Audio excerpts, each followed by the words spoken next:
Curious George visits a barber.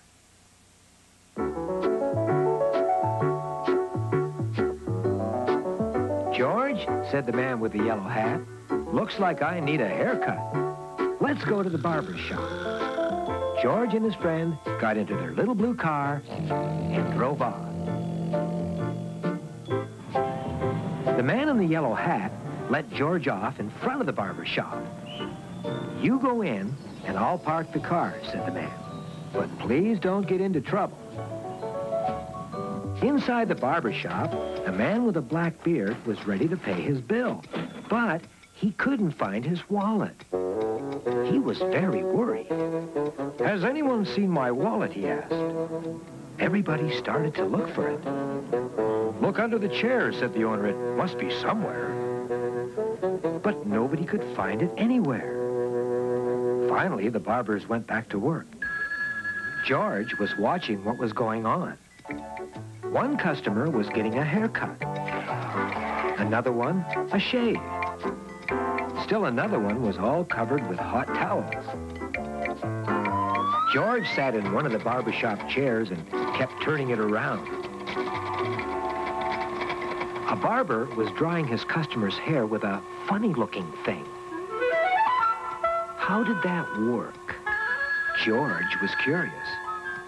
When the barber went to answer the phone, George quickly picked up the strange thing and pushed a button.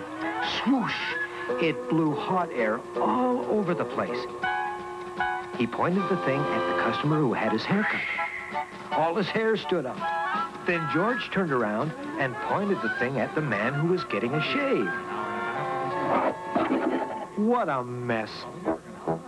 Stop that monkey, shouted the angry barber. Catch him, yelled the owner. He's ruining my business. George was scared. There was an open door in the back of the shop. George ran in and dived into a large pile of towels. This was the place where the barbers threw their towels when they finished with a customer. By now, the barber shop was full of confusion. I think he went in there, shouted a barber, pointing to the back room. You're right. Let's get him, yelled someone else. Then the shop owner himself ran into the back room. Okay, George, I've got you now, he said. All the other barbers and customers came running to see what was going on. Everybody was angry. There was no way out for George.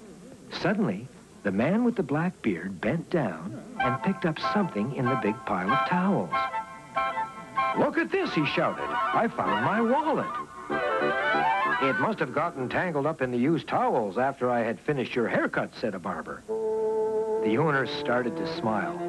Well, George, he said, you sure caused a big mess, but you helped solve a large problem.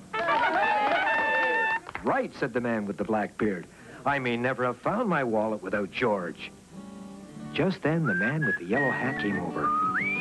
You were lucky this time, George, he said. Then he turned to the owner. And now, can I have my haircut? Right away, sir. You're next.